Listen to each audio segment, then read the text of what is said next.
We're now on certification process. So of course, if all of your data is posted in CalPads with no errors, you're now ready to move on to the certification process.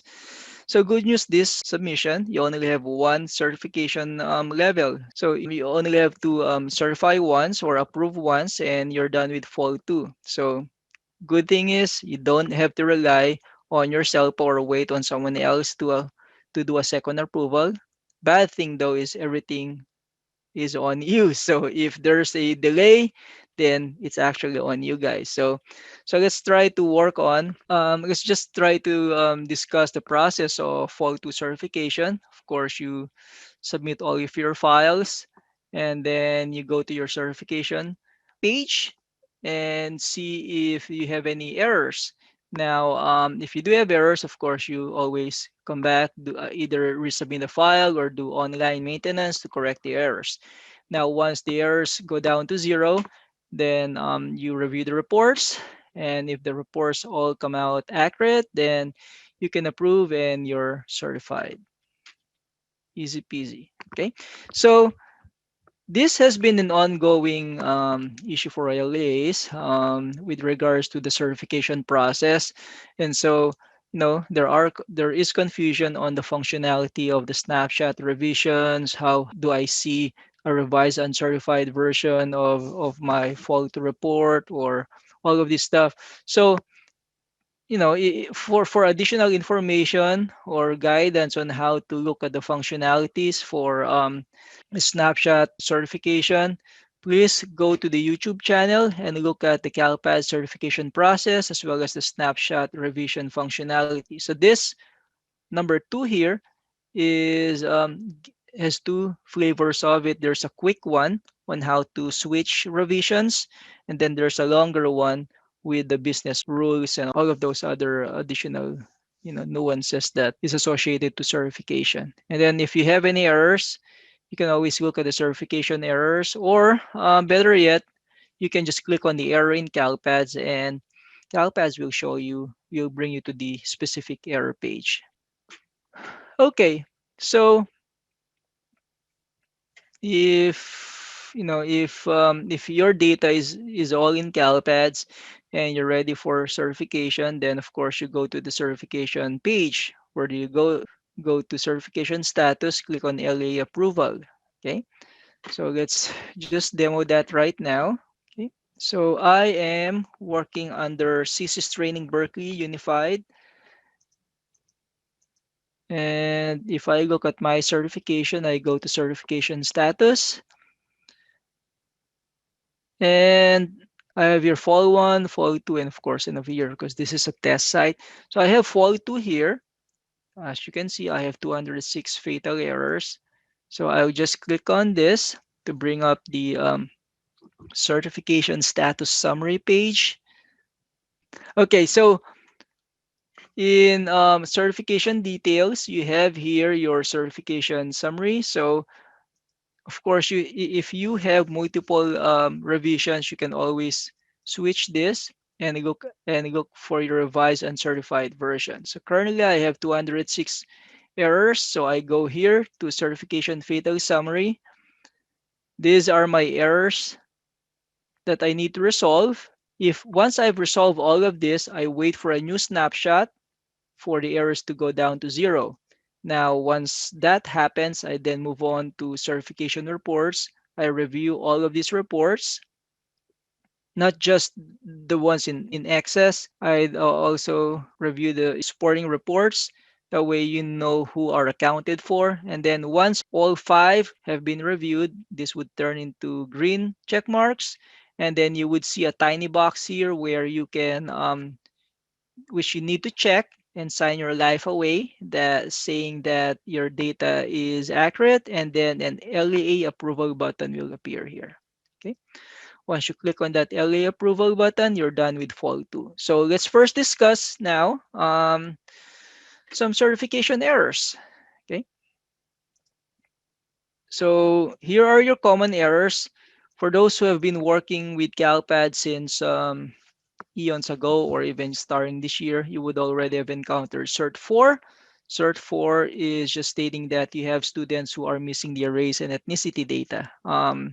If you want a demo on that, you can just click on this. This is actually a new functionality in CalPAS if some of you missed it. If you click on this error, it would bring up, okay, it brings up the actual error. So this is based on your CalPAS error list. Rather than open up the spreadsheet, by just clicking on the error, it brings up the error. And then of course, if you go down here, which I probably have not updated yet, but there, if you look at the fall one CERT error, there is a video there for on how to resolve CERT004. So I'll update this to include the video later on. So it says here the ethnicity and race data is missing. So I won't discuss that because you guys already have experience on that. So let's first look at the staff related issues here. So common error if your CERT084. Okay, let's look at CERT084. What does it say? CERT084. Okay, it's stating that you submitted a staff demographic record. However, there are no staff assignments assigned to the staff member. So, you updated your SDM this year, but you didn't have a staff assignment record reported for the staff member. So let's look at some of those errors and see. Okay, so again, you can look at the seed of that staff member. Common error is, and then you also, if you click on this, it also brings up the same error page. Okay, so just highlighting the functionality. So let's look at this one error here. I right click on the seed, and this is just a common error of a CERT084. So you have here a staff member was reported. Actually, this staff member does not have an SDM this year, but since this is an open record, it is expected that a assignment and a demographic record is reported. So this, since this does not have an employment end date, or this is still considered open. But then let's just assume this is 2020 2021 record. So this triggers when you're reporting a you reported a staff demographic record, but there's no staff assignment for this current academic year. So this was last year, so you need a staff assignment. If you have gazillions of CERT084s, that means one thing. It could just be a timing issue. You probably haven't posted your staff assignment record in CalPads. The ones that if you uploaded a file, maybe you didn't post it, and so it could be a timing issue. Now, if it's just one-off, then maybe you just forgot to report the staff assignment record. Now, another blend in this is, which LEAs always encounter, is if the staff is no longer employed. I believe I discussed this earlier. So we have here Brooklyn, Pittsburgh. So you have a staff demographic record here with an employment end date. However, you also have a record effective start date here. This is actually triggering a CERT084. Why? Because you have an open record here. See the effective end date. Even though you have an employment end date, this is still triggering CERT084. So this appears to be a staff member who is no longer employed. How do you resolve a CERT084? You just open the record where you had that original employment end date. Make sure the end date is there and clear this record effective end date. Okay. If I clear that, look what happens.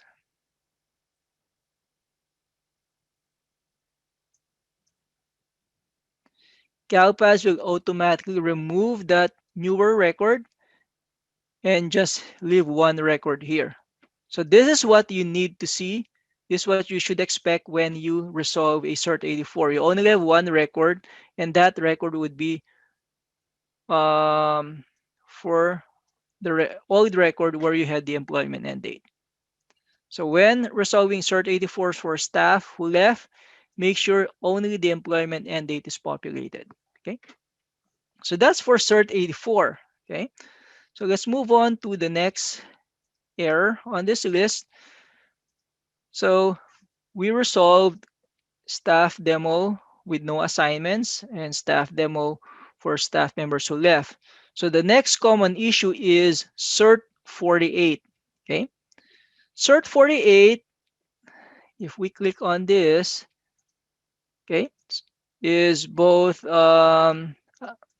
looks at two files. You have your course and your SASS. So it's just stating that a teacher of record was employed on census day but has no classroom-based assignment code or assigned course section records based on school course of delivery. This means you have an SDM, you have an SASS.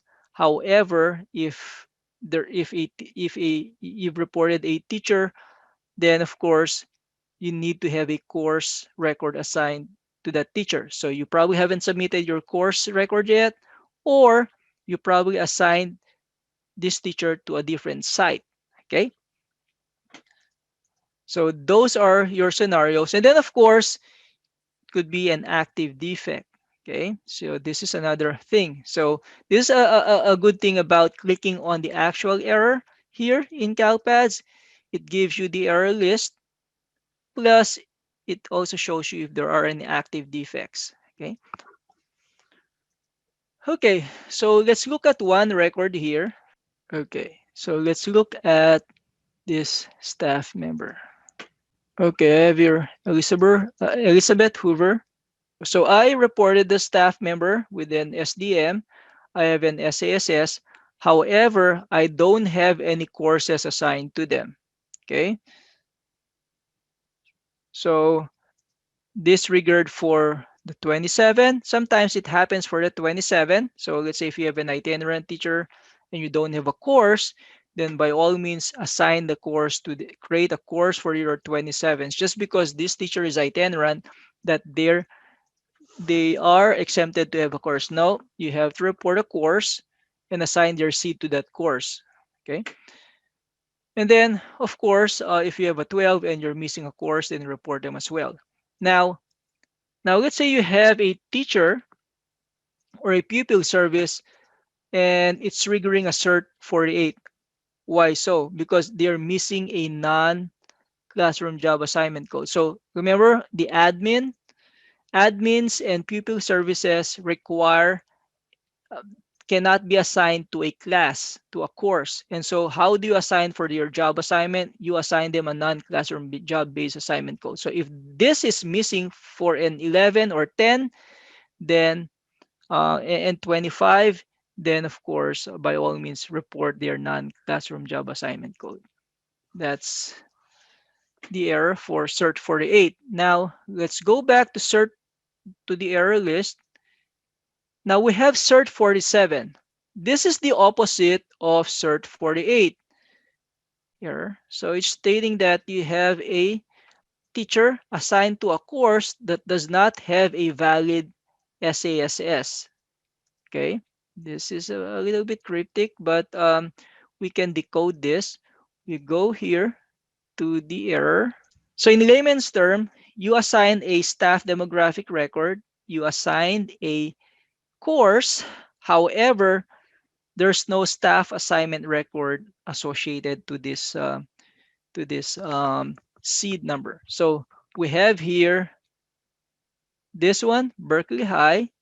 So you have your seed, and it's triggering a CERT-47. So let's check that by going to this record. So again, we have a course this year.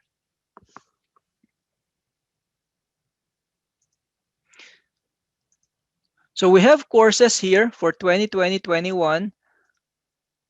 Okay, 3 courses. However, I don't have a staff assignment assigned this year. See? You get a CERT-47 when you submit course with a seed for a staff member who do not have assignment for this year. It could be a timing issue. Maybe you submitted the course first, before the staff assignment. That sometimes happens. And so if it's a timing issue, then by all means post your SASS file and then wait for a new snapshot to run and clear the error. Now sometimes it could be because you assigned the teacher to the wrong school. So let's just assume this is 2020 and you assign the teacher to a different school. So let's just assume this is Emerson Elementary. Oh no, oh, okay. So let's just assume this is 2020 and the staff member is at Berkeley High. And so when you look at the records, the staff member is actually assigned to a class at the district level. So if there's a disconnect here for the school of assignment, a CERT047 triggers as well.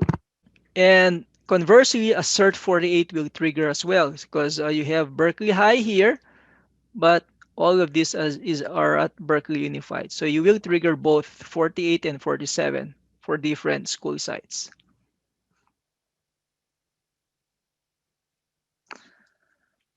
Okay, so that's for CERT047 and for CERT048. Let's move on to, okay, CERT075, teacher not employed on report date.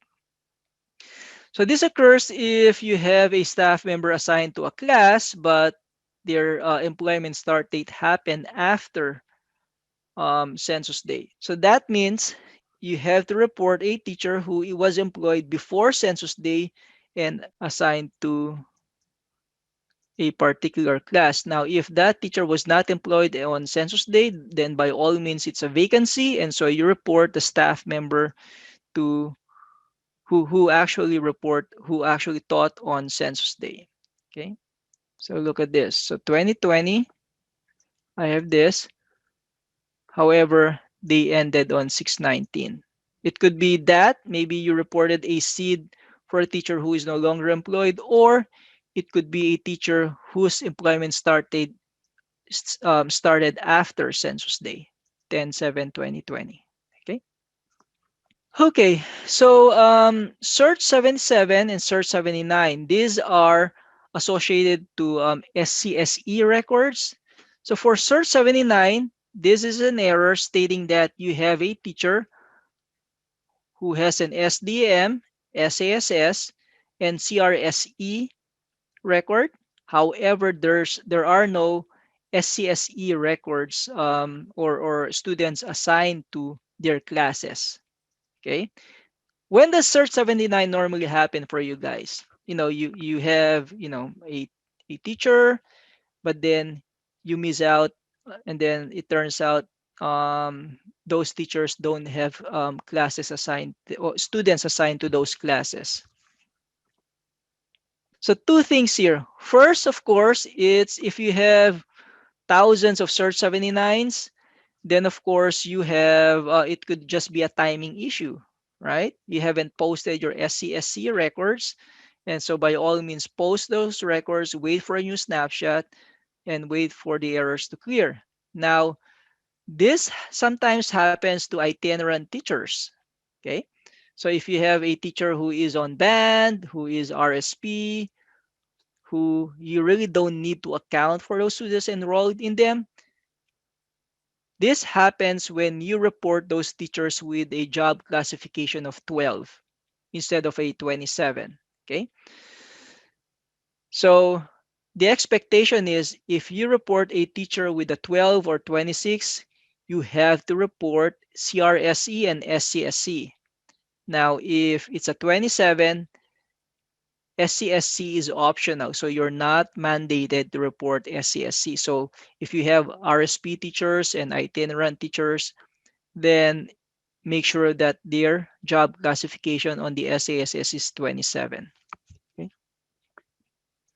And then CERT 77, these are related to students. So you basically have a student enrolled on census day. Okay, let's just look at that. Student is enrolled on census day, but no SCSE record is reported. Now again, if this could just be a timing issue, so you have to submit the SCSE record, the SCSE file for this student. So you have here student is enrolled with a 10, but they don't have SCSC records. So it could just be a timing issue. Re-upload your or post your SCSC records and you should be fine. Now sometimes these are just one-offs, so you have to go into details, investigate why this student is missing their student course section. And then of course we have the CERT005, which stumps LEAs sometimes. So you have here CERT005. CERT005 is stating that you have an SCSE record, however, you don't have a valid SCNR record. So it's the opposite CERT077. So you're telling me you've assigned the SCSE record to a student, but that student does not have an active enrollment on census day. So let's look at these two scenarios. This Here is a common thing for CERT5s, okay?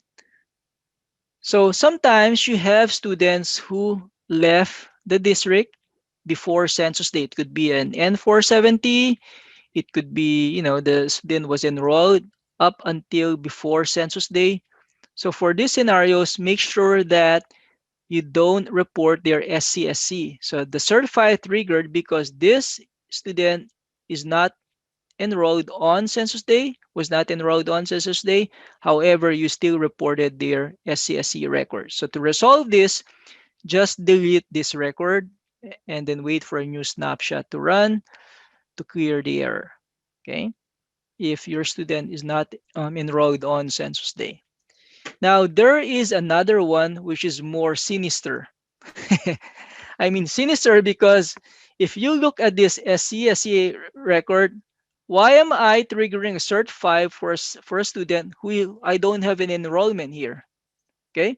And then, of course, you look at the student course section.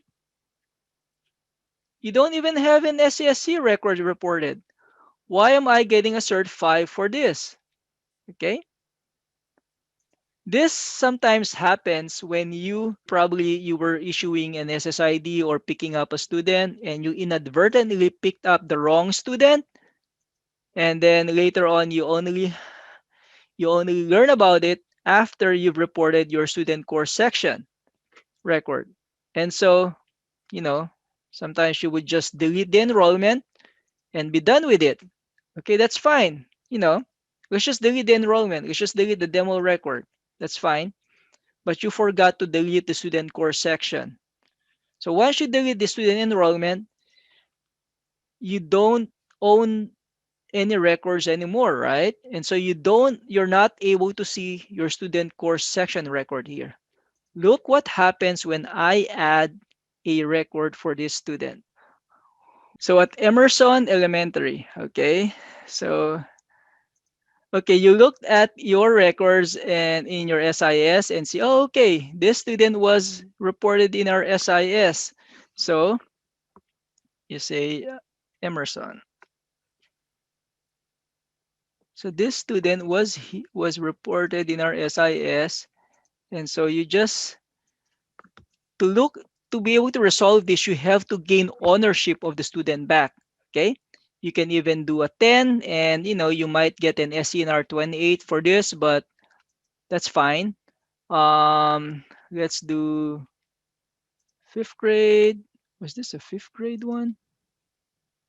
Oh, sixth grade. Okay. So it turns out this student was sixth grade. Enrollment start date at your district was that you reported previously was 8, let's say, 820, and I validate. Okay, so you have a 28 and 269. Oh, so this wasn't a sixth grade, but let's see.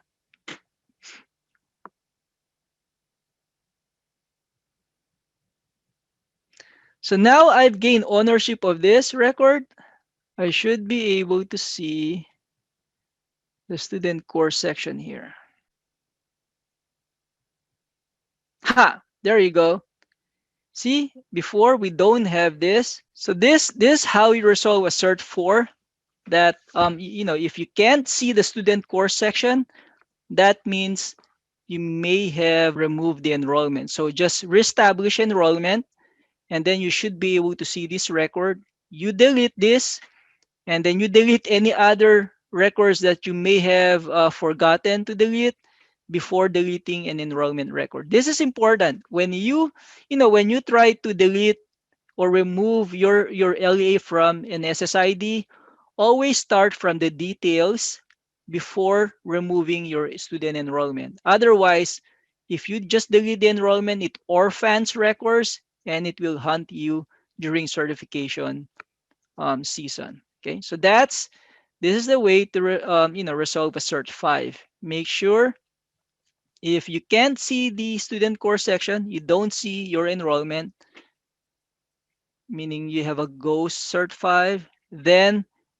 recreate an enrollment. If you're not sure the enrollment start date is, base it on this one here. So base it on the school, and then you can just say 7/1/2020. That way it just brings up the enrollment, and then you can delete the record and then delete the enrollment afterwards.